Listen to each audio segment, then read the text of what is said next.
In this video, we are going to learn the grid technique that helps you to have the right proportions with your drawing every time.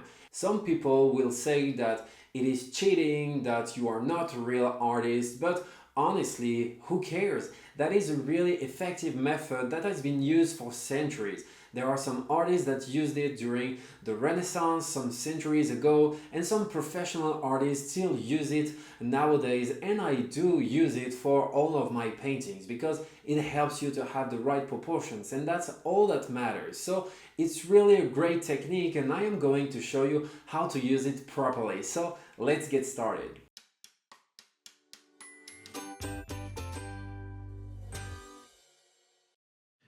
Let's explore a new technique that helps achieve the correct proportions. This is a method that is particularly close to my heart because it truly helped me improve. If I hadn't used this technique, I probably wouldn't have been able to create the paintings I have accomplished so far.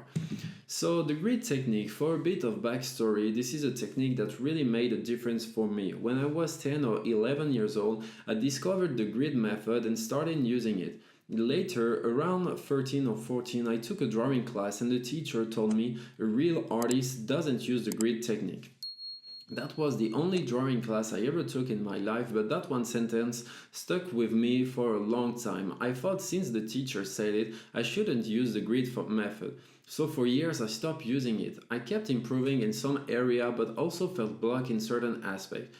It was only when I started using the grid technique again, around 20 or something like that, that I was finally able to draw with better proportions and create composition that felt truly well balanced. Using a grid eliminates any doubt or struggles with proportions because it allows us to focus entirely on the drawing and shading, ensuring that everything stays in the right place. This method is a mathematical tool, just like a ruler or a pencil used for measuring with the sighting techniques we used before.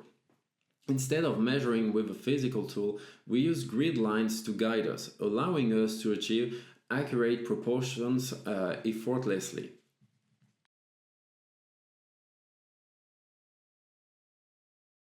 This is a technique that we mainly use when drawing from a photo, but it can also be applied in real life using a small tool that I will show you in just a few minutes.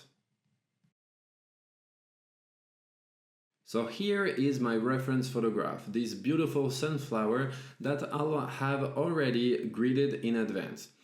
So on this sunflower, the width is 16 centimeters and the height is 24. I cropped the image beforehand to match this height to width ratio, making it easier to apply a grid.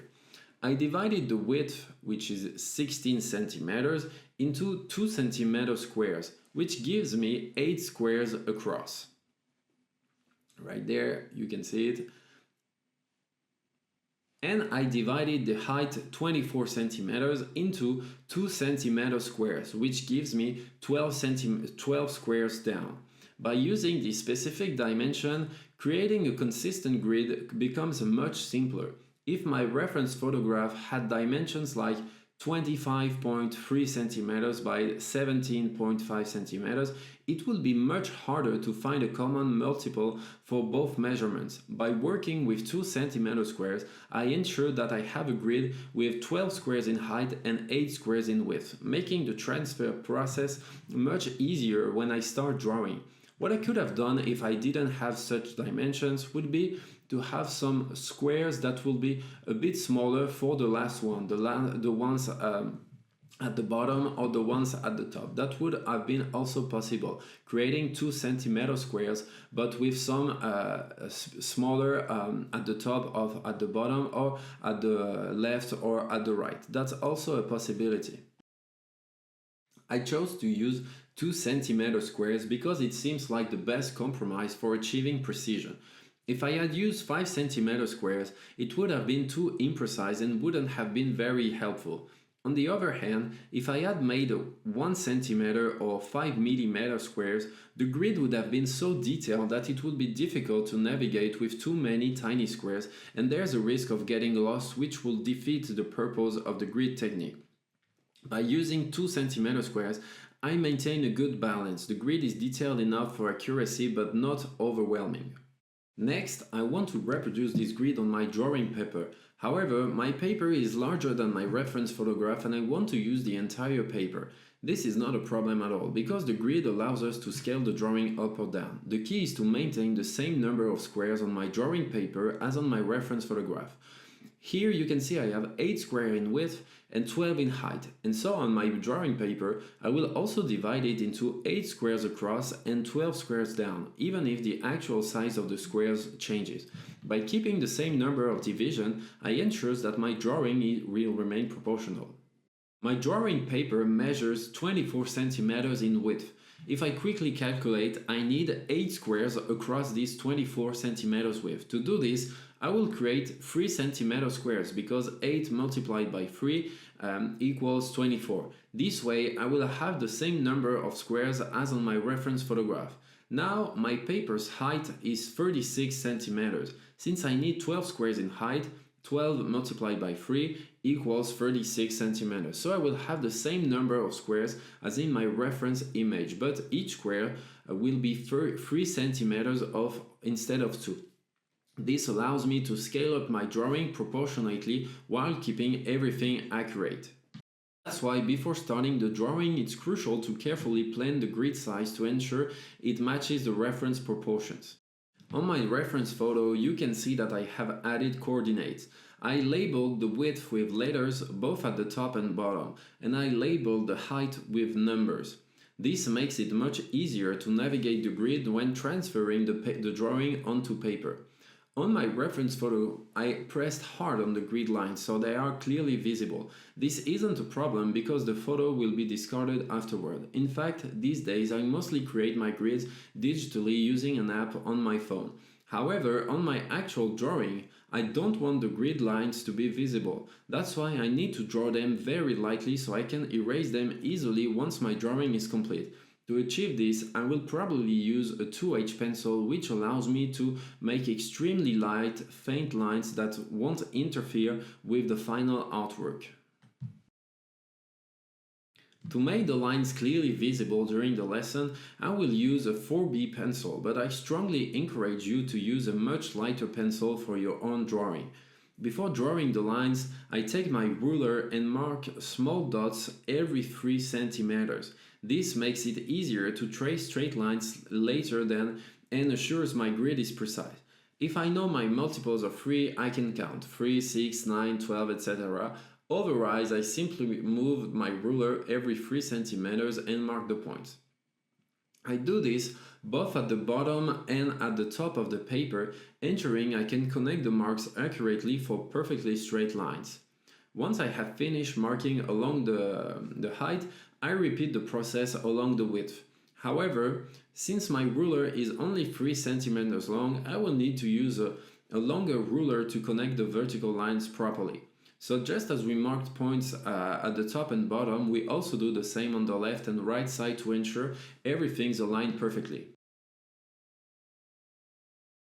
Be also very light when marking these small points, as they will also need to be erased later.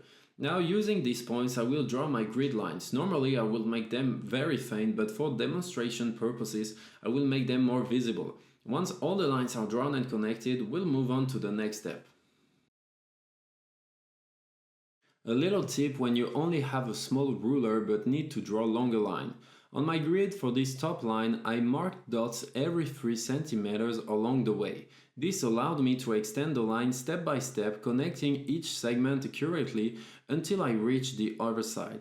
Since using a larger ruler wasn't possible on this setup, this technique helped me complete the grid precisely despite the limitation. I have marked the coordinates with a highlighter for visibility, but of course you should never do this. Instead, use a light pencil so that it remains erasable. So where to start? Now that everything is ready, we can start drawing and ask ourselves this question: where should we begin? Instead of telling you where to start, let me first say where not to start. Starting with the petals seems tricky because they contain many details and are positioned in the middle of several grid squares, making them harder to place. The same goes with the leaf. It is in the middle and it isn't ideal either, as it's isolated and doesn't provide a strong reference point. It's best to start with simple elements that are easy to place and will boost your confidence. Among these, the bottle is a great choice because it has a clear structure, making it easier to follow. And we can start from the bottom and build upwards, maintaining a logical progression. To start with this bottle, I know its base begins in square C12 on my reference grid, so I will locate the same square on my drawing grid. And I observe that the bottle is positioned on the right side of the square, approximately at this spot, so based on that, I can trace it lightly. Next, the curve extends upward to C10 in a fairly straight line. Then, in C9, the curve does not reach the top of the square. It stops slightly before the upper edge. From there, the curve continues into D9, smoothly transitioning into the next section. I work on my grid using the tip of my pencil to ensure maximum precision. This grid method not only helps us be highly accurate but also saves a lot of time. Since we skip the step of constructing shapes and contours manually, the process becomes much faster and more efficient. I can either close the bottle at the top or continue on the other side, it doesn't really matter. So let's continue on the other side. To work more efficiently, I observe that this straight line runs from F12 to F10, so I can draw it directly. Once again, I emphasize the importance of drawing very lightly. Even though I'm using the grid method, these contour lines are temporary. They will probably be erased later depending on the final details of the drawing. Looking at my reference photo, I noticed that around the middle of D8 there is a curved section that extends upward in a straight line. So I position myself in the middle of D8 on my drawing grid and carefully trace this curve. Next, I extend the line upward to D7. In D7, I can see the edge of the vase, which becomes visible. I lightly draw this lower part and connect it to the other side of the vase once I have finished it. If you are enjoying this video, know that there are many more waiting for you.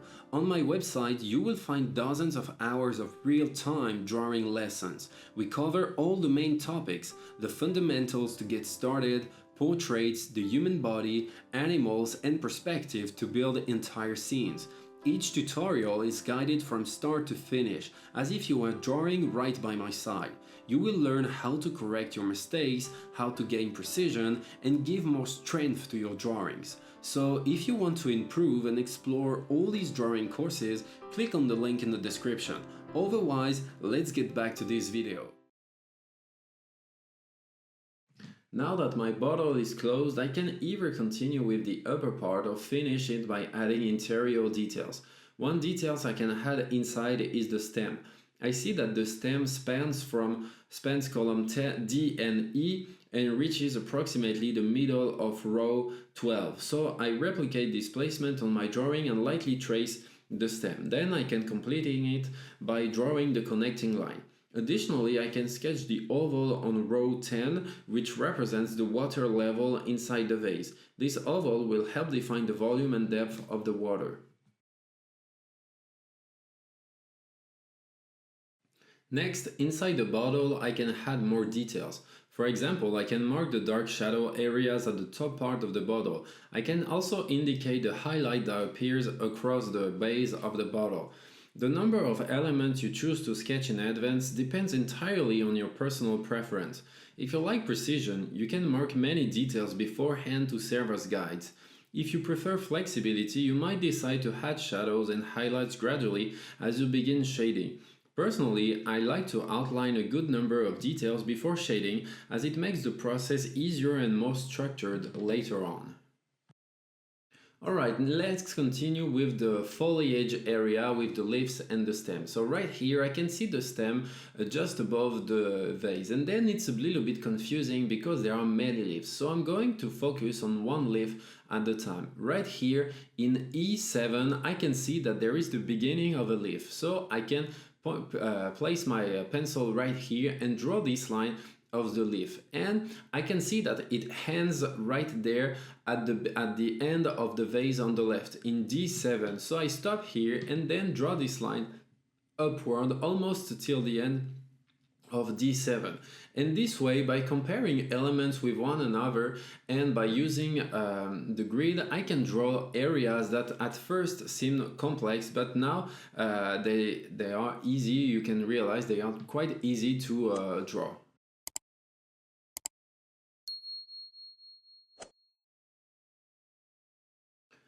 Alright, now that we have finished this leaf, we can move on to the end of the stem, and right here we are in D and E7, and we can see that the stem goes up to the row number 5, so that's what I do. I trace this line till this 5 row. Let's go back to tracing the leaves. We can see that since the ones we initially traced, there is another larger and darker one that continues. So I can go ahead and trace it. I can see that it extends up to approximately C6, and then there is another one overlapping it that I can also trace. I'm going to outline these leaves, but first there's something very interesting I want to show you, and I'll demonstrate it using the orange marker on the sheet.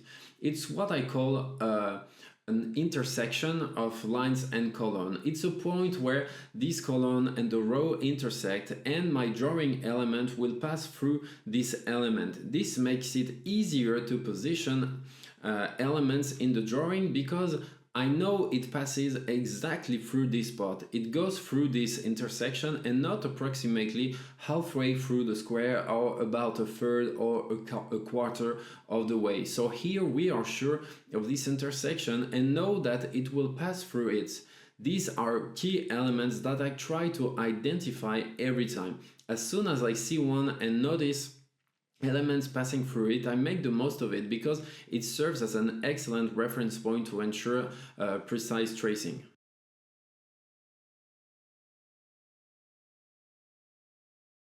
Now let's move on to working the petals. There's no secret to it, you have to trace them one by one. It's going to take a bit of time, but it's important to be patient and carefully observe where each petal is located. It's true that sometimes we might be tempted to think, oh, it's fine, I'll just place them roughly where I want and I will still look like a good drawing. It will still look like a good drawing. And yes, one might think that and even do it. However, if you're a beginner, I strongly advise against this. The issue is that as a beginner, you don't yet have the experience needed to ensure a good level of coherence, consistency in the placement of the petals, and especially in the shading of each one. As a result, the elements might end up looking inconsistent and out of place. That's why I don't recommend this approach when starting out. Later on, with more experience, you can allow yourself a bit more of freedom, but at the beginning, I strongly discourage it.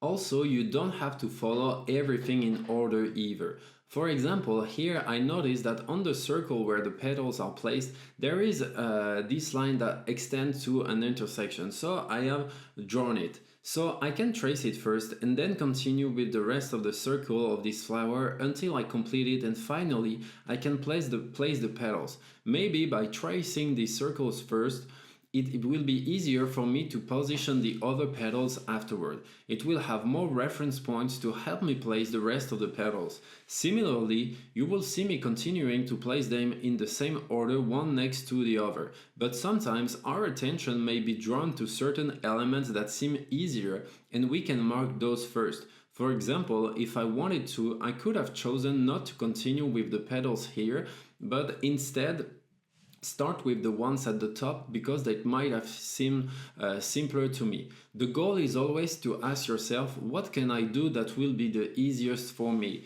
By starting with the simpler things, the rest become more obvious. And you'll hear me say this often because especially when working on final artworks, when we need to shade each element in more complex drawings, for example, every time when we begin with the things that seem easier, the rest of the elements become easier as well. For example, when I draw an element using my grid, once I have drawn that element, it can serve as a reference to compare with other future elements I had. The same goes for shading. If I start shading a particular area because it seems easier, I can use it to compare the value of this shaded area with the others, or to compare the placement of other elements that need shading in relation to it. Each time, start with the simplest and usually the easiest thing. And I'm going to finish adding these petals, and then this tutorial on drawing with a photo-based grid will be complete.